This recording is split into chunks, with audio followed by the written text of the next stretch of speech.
자, 이번에는 자바에서 인터페이스 사용에 대해서 좀 알아볼게요. 인터페이스.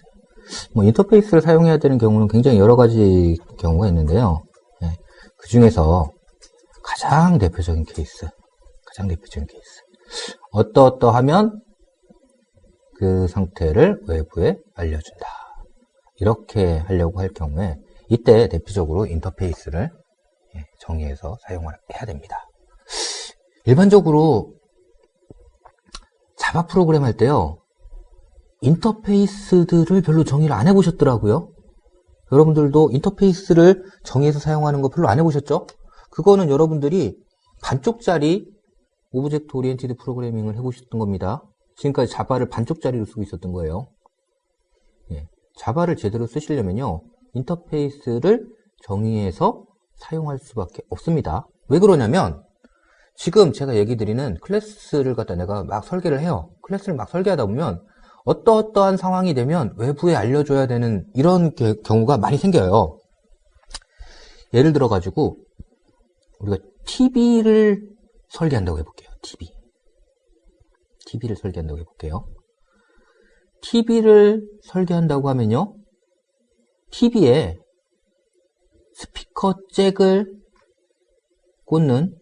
스피커를 꽂는 잭이 있죠. 자, TV에서 소리가 나오면 외부 스피커로 소리를 보내준다. 당연히 외부 스피커가 연결되면 TV에 외부 스피커 소리가 나가야 되죠. 근데 이런 경우가 굉장히 많이 있죠. 이런 경우에 다 인터페이스를 이용하는 겁니다. 자, TV 얘기를 했으니 TV를 가지고 좀 더 알아볼게요.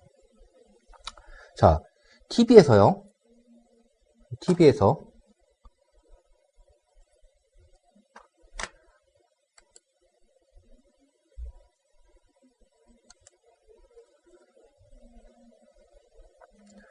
자, 여기 TV가 있습니다. 여기 이렇게 TV가 있어요. TV가 있고요. TV가 있으면 여기 이제 오디오를 꽂을 수 있는 잭이 있어요. 자, 그럼 TV 설계자들은 설계를 할 때 어떤 작업을 할까요? 일단 이 잭을 갖다 하나 만들어 놓고요. 여기다가 꽂을 수 있는 게 예를 들면 광 케이블이다. 이렇게 규격을 정의해 놓죠. 꽂을 수 있는 건 광 케이블이다. 이렇게 규격을 정해 놓습니다. 이 규격이 뭐냐면 얘가 인터페이스라고 우리가 프로그램에서 부르는데요. 자, TV의 소리를 받고 싶은 스피커는 여기 스피커가 이렇게 있어요. 스피커가 이렇게 있어가지고 스피커가 이렇게 만들어져 있으면요, 이 스피커는 어떻게 하나요? 자, 광 케이블을 구현하죠. 그죠? 그래서 광 케이블을 이렇게 꽂아 놓습니다. 그럼 이때부터 어떻게 돼요? TV의 소리가 이 광 케이블을 통해서 스피커로 나오고요. 스피커를 통해서 소리가 이렇게 발산이 되는 거예요. 자, 내가 TV 설계자예요. TV 설계자면 뭐 해야 돼요? 두 가지 하죠. 자, 규격. 나는 광 케이블을 꽂을 수 있어. 그죠? 그 다음에 두 번째, 광 케이블을 꽂는 이러한 잭을 만들어야 되죠. 자, 그 다음에 이제 소리가 발생하면 여기 꽂혀 있는 케이블이 있으면 이 케이블로 소리를 보내주는 거죠.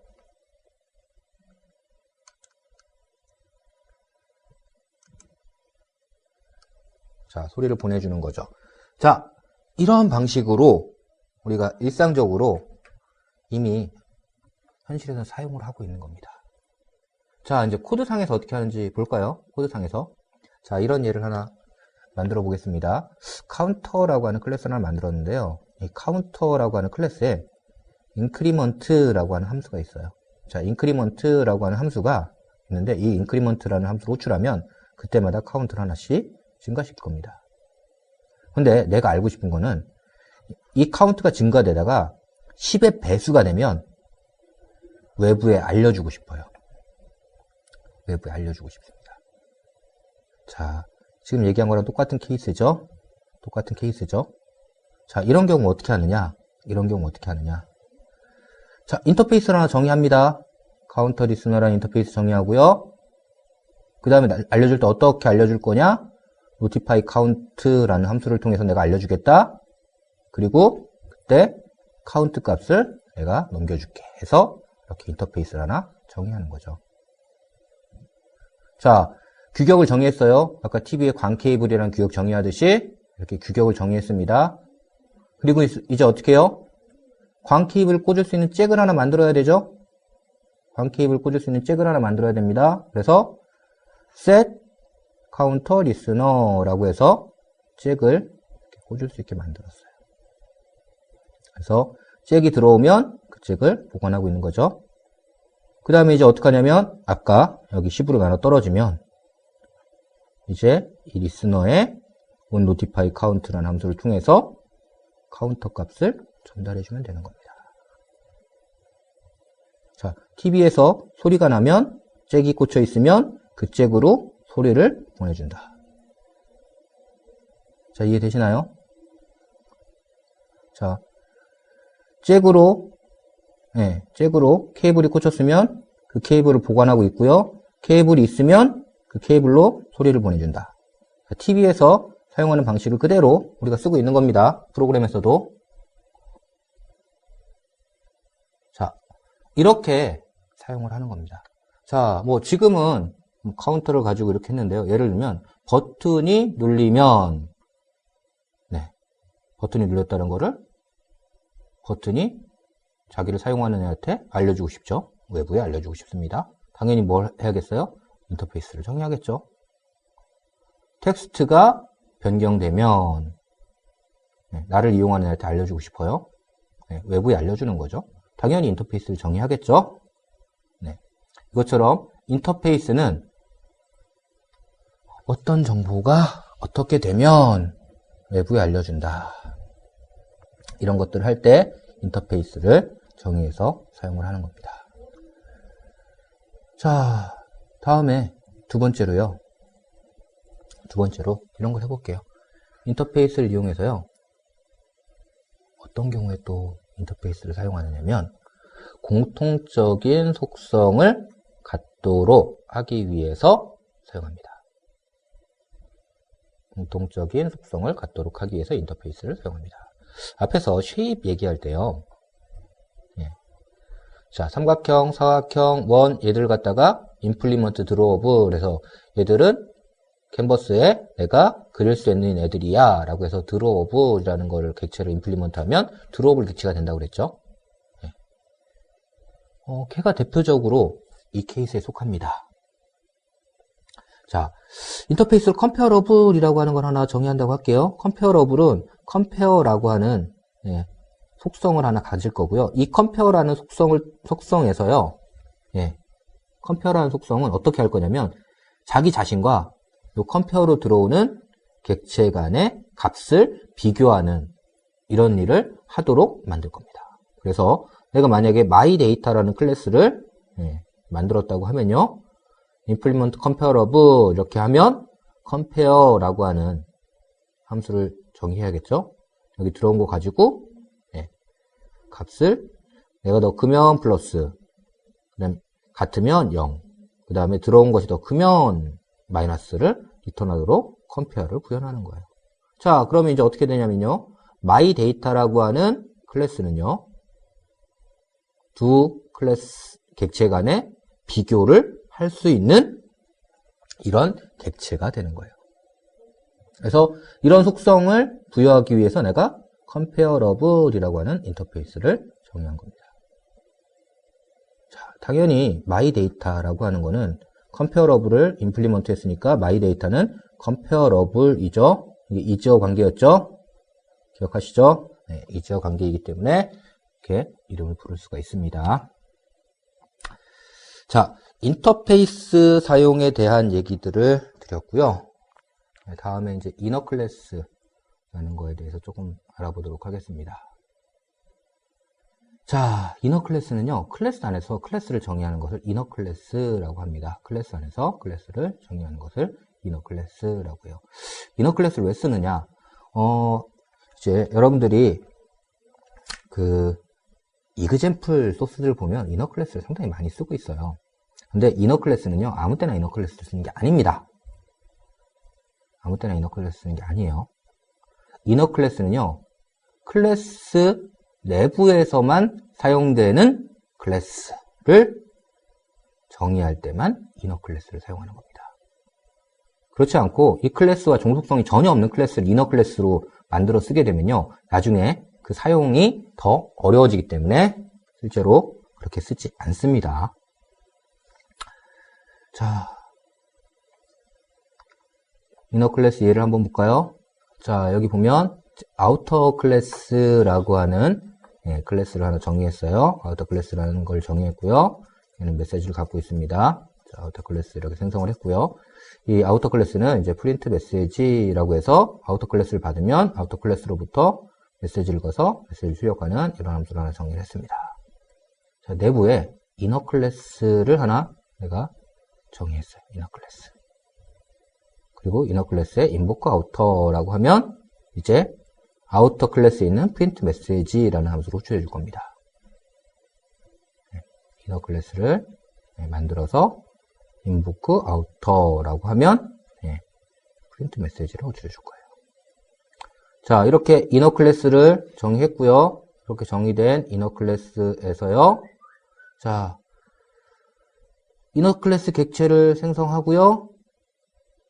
다음에 점 인보크 아우터라고 하면 이너 클래스의 인보크 아우터 호출이 되고요. 그러면 프린트 메시지라고 하는 함수가 호출되죠.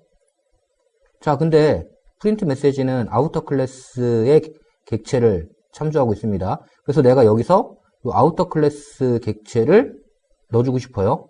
그럼 어떻게 하냐면 이너 클래스에서 아우터 클래스를 참조하는 방법입니다. 아우터 클래스 점 this 이렇게 참조를 해주는 거예요. 아우터 클래스 점 this 이렇게 참조를 해주는 겁니다. 자, 아우터 클래스, 이너 클래스에서 아우터 클래스를 참조하는 방법이에요. 자, 근데 여기 있는 이너 클래스는요, 이너 클래스는 아우터 클래스의 객체가 생성되어 있을 때만 이 이너 클래스의 객체를 생성할 수 있습니다.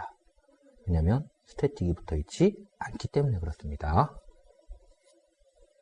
아우터 클래스의 객체가 없이 이 내부에 있는 이너 클래스는 객체를 생성할 수 없어요. 그래서 이 이너 클래스는요, 아우터 클래스에 있는 이런 값들을, 이런 함수들을 다이렉트로 호출하고요, 이런 값들을 다이렉트로 참조를 할 수가 있는 겁니다. 그 이유는 왜 그러냐면 여기에 있는 이너 클래스는 아우터 클래스 객체 내에서만 생성되는 객체이기 때문에 그렇습니다. 근데 내가 이너 클래스를 만드는데 이너 클래스를 그렇게 안 하고 스태틱을 줘서 이너 클래스를 정의할 수도 있습니다. 자, 스태틱을 줘서 이너 클래스를 정의하게 되면요, 이거는 이 클래스 밖에 클래스를 하나 별도로 정의한 거랑 똑같습니다. 그래서 여기서는요, 이 클래스 객체 안에 있는 함수를 사용하거나 객체에 있는 필드를 사용하면 에러가 발생을 하게 되는 겁니다. 자, 스태틱이 없는 경우와 스태틱이 있는 경우 차이가 이해되시나요? 스태틱이 없는 경우와 스태틱이 있는 경우. 스태틱이 없는 경우에는요, 밖에 있는 아우터 클래스의 객체가 생성되어 있어야지만 이너 클래스의 객체를 생성할 수 있는 거고요. 이너 클래스의 객체를 생성할 수 있는 거고요. 그 다음에 아우터 클래스 객체의 빌드라든지 메소드는 이너 클래스에서 언제든 참조할 수가 있습니다. 그 다음에 이너 클래스 내부에서 아우터 클래스의 객체를 참조하는 방법은 아우터 클래스 점 this 이런 식으로 참조를 하면 됩니다. 아우터 클래스 점 this 이렇게 참조를 하면 되는 거예요. 자, 스태틱이 붙으면요, 이제 더 이상 이 이너 클래스는 아우터 클래스의 객체가 정의되어야지만 정의되는 클래스가 아닙니다. 아우터 클래스의 객체 없이도 그냥 아우터 클래스 점 inner class, new outer class 점 inner class 이렇게 해가지고 정의할 수 있습니다. 단 스태틱이 붙어있기 때문에 outer class 객체의 함수들, 메소드나 outer class의 필드를 참조하는 것은 에러가 발생을 하게 되는 겁니다. 자, 스태틱이 붙어있는 경우와 붙어있지 않은 경우 이 차이를 정확하게 이해를 하셔야 됩니다. 자, 이너 클래스를 설명을 드렸는데요. 자, 이너 클래스를 정의하는 방법 중에서요. 익명 클래스라고 하는 게 있습니다. 많이 사용합니다. 익명 클래스. 익명 클래스는요. 자, 인터페이스를 바로 new 해서 인터페이스 이름 이렇게 줘가지고 요 안에다 이렇게 만드는 거예요. 그럼 이 인터페이스에 임플리먼트한 객체가 이렇게 나와서 객체가 생성이 되고 그 객체가 들어가는 겁니다. 얘는 어떤 의미냐면요.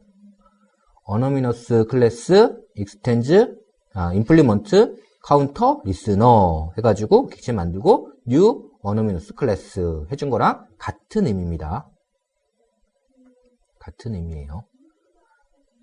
그걸 합쳐가지고 자바가 문법적으로 이렇게 쓸 수 있도록 제공을 해주는 겁니다. 자, 인터페이스만 그렇게 쓸 수 있느냐? 그렇진 않고요. 만약에 내가 이 A라는 클래스를요, 익스텐즈 해가지고 쓰고 싶어요.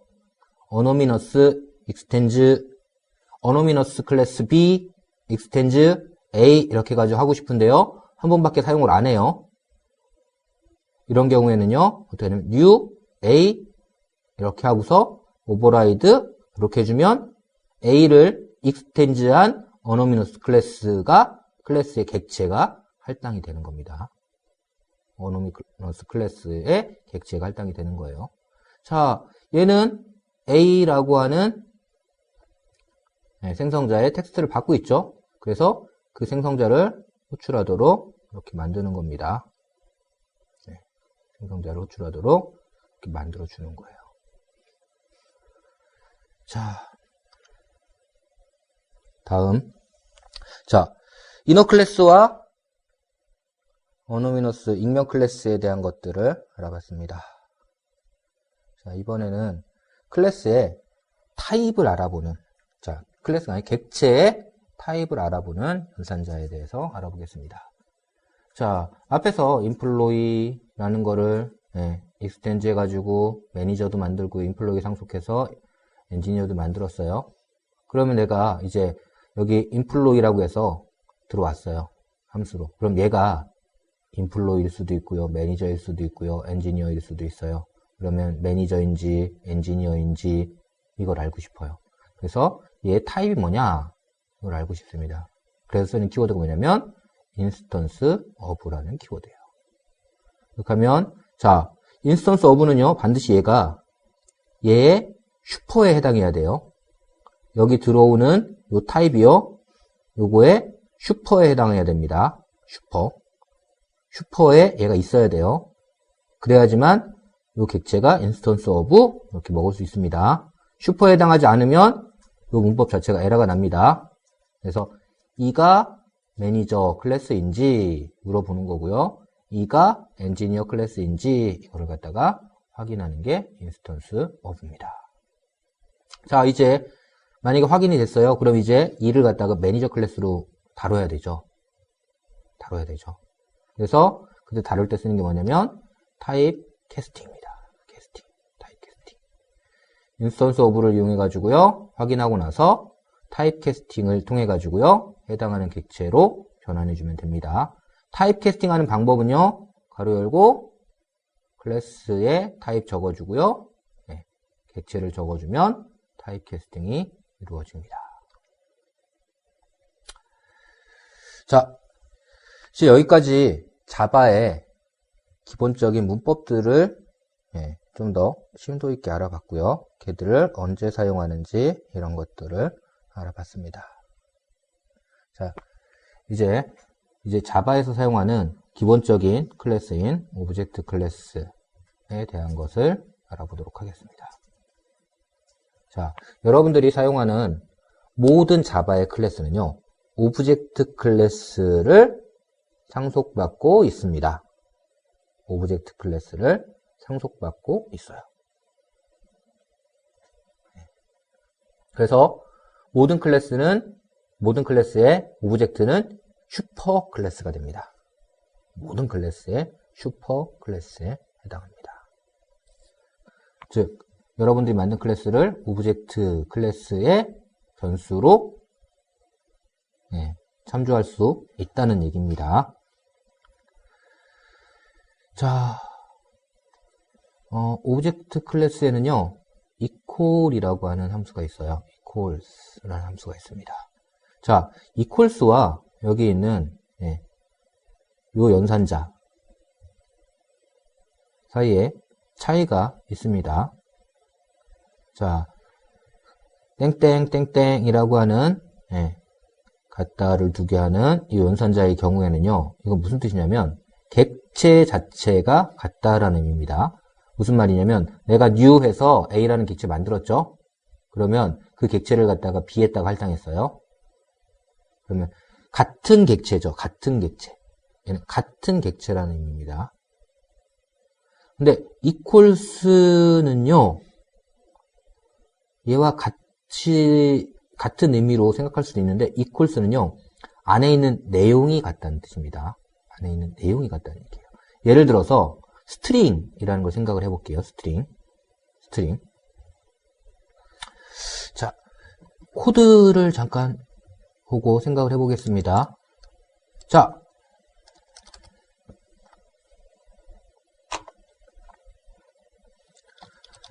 스트링 A는 new 스트링 테스트 이렇게 했습니다. 자, 스트링 B는 자, A 이렇게 했어요. if A equal B 이면 자, 저 상태에서는 여기가 equal true 여기에 들어옵니다.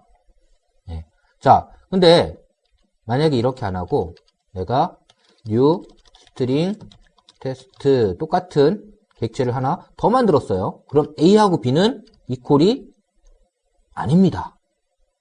A하고 B는 equal이 아니에요. 그럼 제가 같은지는 어떻게 판단하냐? A. equal B 이렇게 판단하게 되는 겁니다.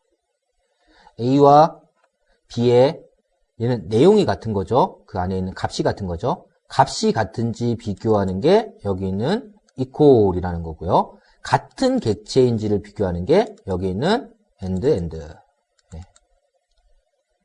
이렇게 되는 겁니다. 그래서 이 연산자와 equal 연산자는 서로 다른 연산자가 됩니다. 여러분들 스트링 연산할 때 주의하셔야 됩니다. 스트링 연산할 때는 항상 대부분 값을 비교하거든요. 값을 비교하기 때문에 이렇게 처리하시면 안 되고요. equals라는 함수를 통해서 반드시 비교를 해 주셔야 됩니다. 자, 다음에 자바는요, 모두 toString이라고 오브젝트에 toString이라는 함수가 있습니다. toString. toString이라는 함수는요, 언제나 뭐를 할 수 있는 거냐면, 모든 객체는 자기의 정보를 스트링으로 넘길 수가 있습니다. 객체에 가지고 있는 정보를 스트링으로 넘기는 함수가 뭐냐면, 여기 있는 toString입니다. toString. 그래서 객체를 스트링으로 바꾸는 경우, 예를 들어서, 자, 내가 system.out.println 이렇게 하고요. bc 플러스 bc. 자, 이렇게 할 때 에러가 안 나죠? 자, 여기다가 bc라는 객체를 서브 클래스 객체를 갖다가 이렇게 넣어줬어요. 서브 클래스 객체를 이렇게 넣어줬어요. 얘는 스트링이 아닌데 더하기 스트링 더하기 연산을 합니다. 이게 의미는 뭐냐면요, .toString 이런 뜻이 되는 겁니다. .toString. 그래서 자바의 모든 객체는 이렇게 스트링 연산을 할 수가 있고요. 예, 그 스트링 연산을 하기 위해서 사용하는 게 뭐냐면 여기 있는 toString이라고 하는 이 메소드입니다. 이 toString이라는 메소드를 통해서 값을 변환하게 돼요. 자, 근데 그러면 프리미티브 타입은 어떻게 하느냐? 프리미티브 타입은 프리미티브 타입이라는 게 어떤 거냐면요. 여기 있는 불리언, 바이트, 캐릭터, 숏, 인트, 롱, 플롯, 더블 이거 같이 그냥 기본적으로 사용하는 얘들을 뭐라고 하냐면 프리미티브 타입이라고 하고요. 이 프리미티브 타입을 오브젝트로 다루기 위해서 프리미티브 타입에 해당하는 오브젝트 클래스들을 이렇게 자바는 정의를 해놓고 있습니다. 그래서 불리언은 앞에 대문자죠. 앞에 대문자, 이렇게 대문자에 해당하는 이러한 오브젝트 클래스들을 정의를 하고 있습니다. 자, 그럼 불리언하고 대문자 B로 시작하는 불리언이 같은 클래스냐? 불리언도요, 점 클래스에서 별도의 클래스가 있습니다. 요것도 오브젝트 클래스 별도로 있어요. 그래서 실제 두 개의 오브젝트 클래스들은 다릅니다. 두 개의 클래스는 실제로는 달라요. 하지만 얘와 얘의 값은 서로 변환을 해서 사용할 수 있습니다. 그래서 내가 프리미티브 타입을 오브젝트로 다루고 싶으면 여기 있는 래퍼 클래스로 변환해서 그 값들을 다루시면 됩니다. 자, 여기까지 이제 자바의 기본적인 내용과 그 안에서 사용되는 값들에 대한 것들을 전체적으로 설명을 좀 드렸고요. 지금부터는 자바 VM에 대한 얘기를 조금 설명을 드릴게요. 자바 VM에 대한 설명을 조금 드리도록 하겠습니다. 런타임이라고 되어 있는데요. 네. 여러분들이 자바를 실행하고 있는 걸 보면요. 자바는 스택이 있고요. 네. 그 스택 안에는 로컬 베리어블, 네. 스택 안에 여러분들이 메소드 함수 안에다가 int ijk 뭐 이런 거 정의하잖아요. 그죠? 네. int ijk 정의되어 있는 그런 값들이 들어가 있는 자바 스택이 있습니다. 자바 스택. 그 자바 스택에서 값들이 변수들이 저장되는 거예요. 그 다음에 여러분은 new해서 생성하면 그게 지금 어디 들어가냐면 여기 heap이라고 하는 데 들어가는 겁니다. 그 다음에 여러분들이 만든 클래스는 어디 들어가냐면 여기 클래스 에어리어라고 하는 코드 영역에 이렇게 클래스들이 들어가게 되는 거예요. 이제 무슨 말이냐면 여기 헬로 자바라는 걸 만들었죠. 이 헬로 자바라는 거는 이제 바이트 코드로 생성이 될 겁니다. 그리고 이 코드가 어떻게 하냐면 메모리에 올라가요. 메모리에 올라가요. 그럼 어느 메모리에 올라가느냐? 여기에 있는 클래스 에어리어라고 하는 이 메모리에 올라가게 됩니다. 이 메모리에 이렇게 올라가게 되는 거죠. 코드가. 자, 이렇게 올라가면 여러분들이 이 안에서 new 해가지고 객체를 생성할 거예요. 예를 들면 서브 클래스라고 하는 객체가 메모리에 올라가 있죠. 그럼 서브 클래스라는 객체를 new 해서 객체를 만들었죠. 그죠? 이렇게 new 해서 만든 객체는 어디에 들어가냐면 그렇게 만든 객체가 들어가는 곳이 어디냐면 heap이라고 하는 겁니다. heap이라는 공간에 new 해서 만든 객체가 들어가는 거예요. 즉 heap은 내가 생성한 객체들이 있는 공간이 heap이에요. 내가 생성한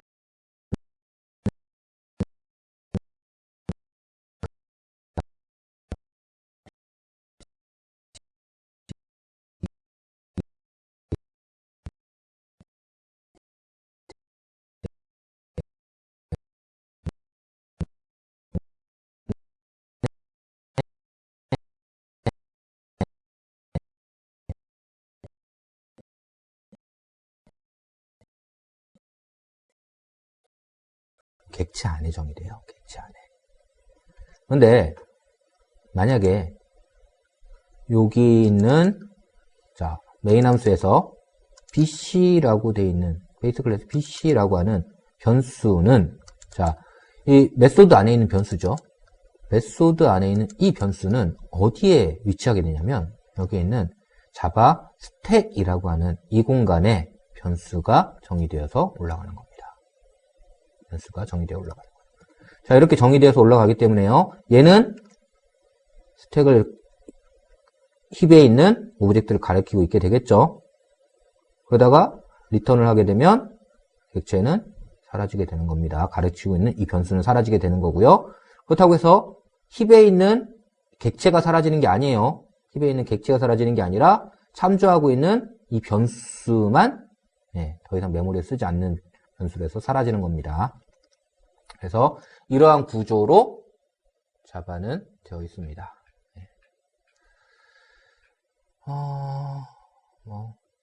버추얼 머신의 스펙 이렇게 되어 있는데요. 명세 이런 것들보다 명령어는 당연히 바이트 코드라는 거로 되어 있고요. 바이트 코드는 기계어에 독립적으로 하기 위해서 만든 자바의 명령어. 컴퓨터가 자바 버추얼 머신.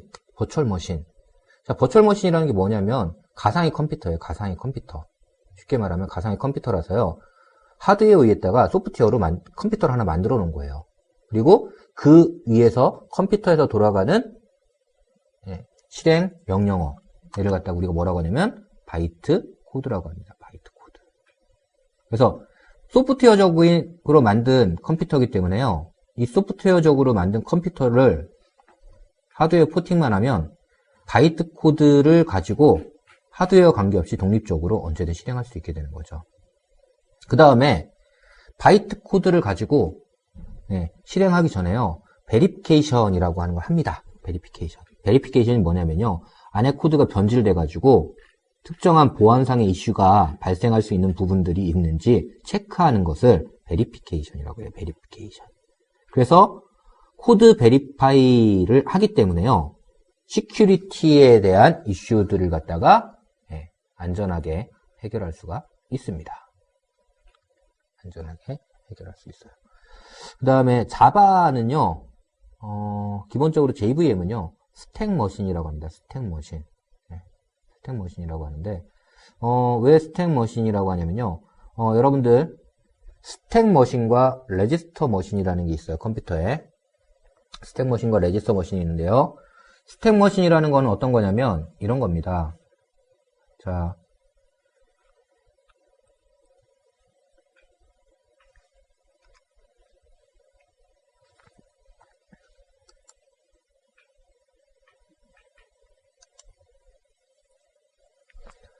자, 이런 게 스택머신이라고 하는데요. 예를 들면 1 더하기 2 이걸 연산한다고 하면요. 이렇게 스택이라는 걸 두고요. 스택에다가 2를 넣고요. 그 다음에 스택에다가 2를 넣고요. 그 다음에 add라는 함수를 만나면 스택에서 2를 빼고요. 2를 빼고 2를 빼가지고 두 개를 더한 1 더하기 2를 계산해서 3이 나오면 3을 다시 이렇게 스택에 넣는 이런 식으로 스택을 이용해서 연산하는 얘를 갖다가 우리가 뭐라고 하냐면 스택머신이라고 해요. 스택머신. 보통 컴퓨터 이상적인 모델, 이론적인 모델이라고 하는 폰 노이만 머신이 스택머신으로 되어 있죠. 그래서 그렇게 만들어져 있는 게 이제 스택머신이라고 하고요. 이제 레지스터 머신이라는 게 있습니다. 레지스터 머신. 레지스터 머신이라는 건 어떻게 하냐면 R0부터 시작해서 R31까지 제너럴 레지스터라는 게 있어가지고요. add라고 한다고 하면 add라고 해가지고요. R0, R1, R2 이렇게 연산을 하게 됩니다. 연산이. 그리고 R1에는 1이 들어가 있고 R2에는 2가 들어가 있는 거죠. 그러면 여기 있는 값과 여기 있는 값을 더해서 R0에다가 3의 값을 넣어주는 이런 식으로 제너럴 레지스터라고 하는 이 레지스터들을 이용해서 연산하는 방식